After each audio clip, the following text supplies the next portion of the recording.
سورہ جاسیہ صفحہ نمبر 53 سورہ جاسیہ مکیۃ دا سورہ جاسیہ دا په مکہ مکرمہ کې نازل شوې ده وهي 37 آیة اور پدې کې 3 آیاتونه دي و 4 رکوعات اور پدې کې 3 رکوعګانې دي.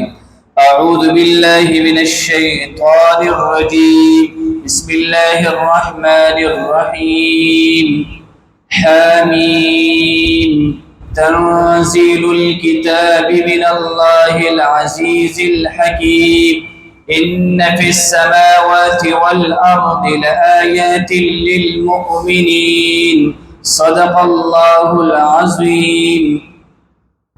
سورة جاسية دا په مکه مکرمه کې نازل شوې ده وهي 37 آية و4 رکوعات.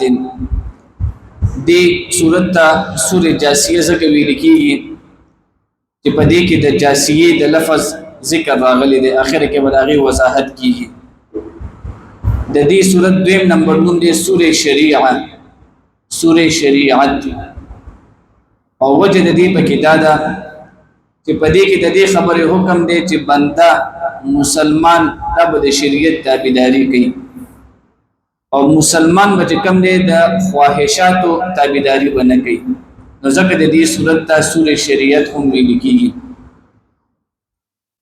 د دې روان دي چې کم دی 3 سورتونه نازل شوي د نزول په اعتبار سره دا صورت چې کم دی 65 نمبر دی 55 نمبر د دې صورت نمبر دی. د دې سورې دخان سره تعلق دی. ما قبل په سورې دخان کې الله د بنی اسرائیل خبرې کړې وي چې بنی اسرائیل کې موږ انبیاء کرام را لېږلو کتابونه پکې نازل کړو الله تعالی وته نعمتونه ورکړو او په دې صورت کې د بنی اسرائیل د ناشکرۍ ذکر دی چې هغه د دې څه کړې وي دلته ناشکرۍ نه کړې وي. ما قبل چې کوم دی د عذاب ذکرو چې د الله تعالی عذابونه راځي مختلف طریقو سره په دې صورت کې یو دا داوا ده چې بنده به کوم دی د عذاب د څنګه بچ کیږي نو دا د دې صورت داسې مختصر شانته خلاصه ده. حامیم حروف مقطعات دي د دې صحیح معنی او صحیح مطلب دا الله پاک ته معلوم دی دې کې موږ تفصیل کړو او بعض علماء چې کوم دی د دې تحقیق دا کړی دی چې د حروف مقطعات چې څومره حرفونه دي د دې نه چې کوم دی د الله تعالی صفاتونو طرف ته اشاره ده. حان چې کوم دی د الله تعالی یو صفاتونو دی حمید دا د الله تعالی نوم دی او دا د الله تعالی صفاتونو دی او د حان چې کوم دی اشاره ده حمید ده او د میم نه مراد چې کوم دی مجید دی بزرګي والا او دا د الله تعالی یو نوم دی صفتی او د حمیم د دینه مراد د الله تعالی وی صفتی نومونه دي. بهر حال د دې صحیح معنی او مطلب د الله تعالی ته معلومه ده. آیت نمبر 2 کې د قران صداقت ذکر کیږي. د قران د صداقت مطلب دا دی چې دا قران چې کوم دی دا د الله کتاب دی. تنزيل الكتاب من الله العزيز الحكيم. نو پیلنې د قران صداقت دا دی چې الله هم لوی دی د الله کتاب هم لوی دی لہذا الله کې شک نشته دی په قران کې به شک نه وي. او بیا د کوم دی آیت نمبر 3 آیت نمبر 4 آیت نمبر 5 پدې کې چې کوم دی د الله تعالی په قدرت باندې دلایل دي چې موږ تاسو به الله تعالی څنګه پیژنو. نو د الله تعالی د پیژندلو لپاره الله تعالی مختلف مخلوقات پیدا کړی دي. انسان به عقل پاغي کې چې کوم دی لړاوي نو عقل هم دا یو تقاضا کوي چې دا هر څه چې کوم دی جوړ شي وي دا اصلي نه جوړ شي وي د دې د لاس چې کوم دی د دې شاته د چالاس دی. نو که انسان په دې کې غور او فکر وکړي نو هم د الله تعالی قدرت په ذهن کې راځي او که یو انسان په دې کې غور او فکر باوجود ایمان نه وروړي ورسته به دا راځي چې دا چې کوم دی یو ضدي سړی دی د زد د وجه هم بعض اوقات مشرک سړی سره وروړي ایمان نه وروړي. دا دې هغه مختصر خبرې دي. حمیم الله ورسوله اعلم بمراده تنزيل الكتاب نازل کړي شوی دی دا قران مجید من الله د الله د طرفنا العزيز چې الله ډیر زبردست الحکیم حکمت والا دی. ان فی السماوات والارض بشک په اسمانونو کې والارض او پسمکه کې لآیات النخد للمؤمنین د ایمان والو د پاره. آسمان کې چې کوم دې درې غټي نخې دي دا به همیشه یاد ساتو. اکثر چې کوم دې زموږ تبلیغ والو چې کوم دې په توحید په بیان کې دا اکثر علما یې وایي وی ان فی السماوات والارض په اسمان کې نخې دي او پسمکه کې څه دي نخې دي. نو په اسمان کې درې غټي غټي نخې دي هر چاته دا غي علم شته. نمبر 1 پاغي کې نور دی دا نور په الله تعالی قدرت دی دې باندې الله په جن دي لیکيږي. دویم چې کوم دی په کې سپوږمۍ ده نو دې سپوږمۍ د دې خپل چې کوم دي صفات دي د سپوږمۍ الله د دې بازي میوه د پخولو د پاره پیدا کړی دا.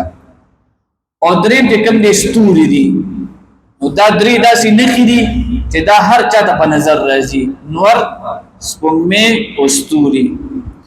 او دا شان دي پزمکه کې هم درې غټي غټي نخې دي پزمکه کې درې نخې دي. نمبر 1 چې کوم دي معدنیات دي معدنیاتو کې تاسو ګوره کویله راځي په معدنیاتو کې چې کوم دي تیل راځي په معدنیاتو کې چې کوم دي قیمتي جواهر راځي دې ته معدنیات ویل کېږي. دویم چې کوم دي نباتات دي نباتات ویل کېږي بوټو ته د دې بوټو په ذریعہ باندې موږ ته څه ملاويږي رزق ملاويږي دا سبزی ده دا فروټ ده. او دریم چې کوم دي د معاش اسباب الله تعالی په ځمکه کې چې کوم دي د بنده د روزي لپاره اسباب پیدا کړی دي.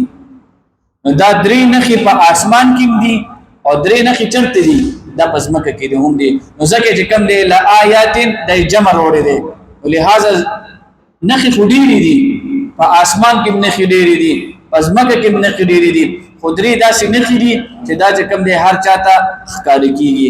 ان فی السماوات والارض بشک په اسمانونو کې او په ځمکه کې لآیات النخد للمؤمنین د ایمان والو د پاره.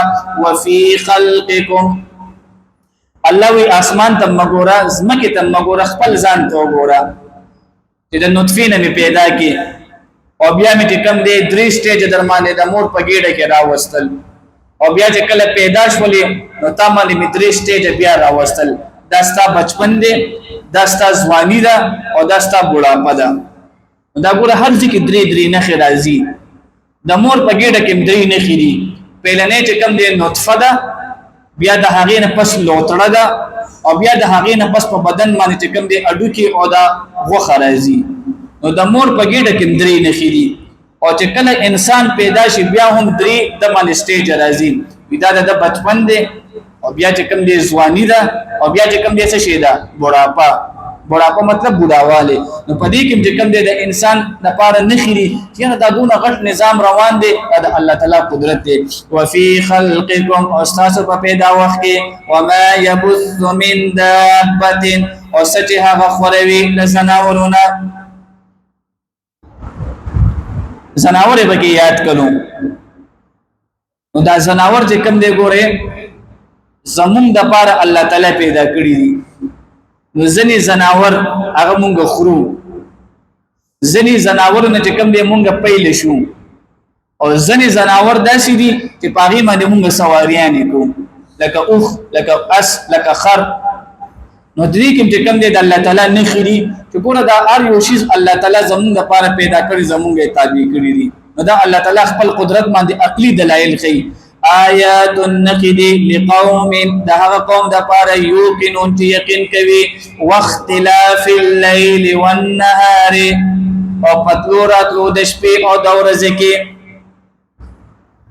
شپې له تاسو ګوره اوس به کم دی یخني راشي شپه به ودی شي او اوس ګرمي د شپه لنډه ده او بیا به چې کم دی اورس با دا به چې کم دی وړه بشي او شپه به وګد شي نو دا شپه چې کده د شپې راځي د ورځې چې کم دی ځانتي حساب دی د شپې ځانتي حساب دی دا ټول د الله تعالی حکم سره کیږي نو واختلاف الليل او پتلورات لو د شپې کې او النهار او د ورځې کې وما انزل الله من السماء او په هغه څه کې چې نازل کړی دی الله تعالی د اسمان نه من رزق رزق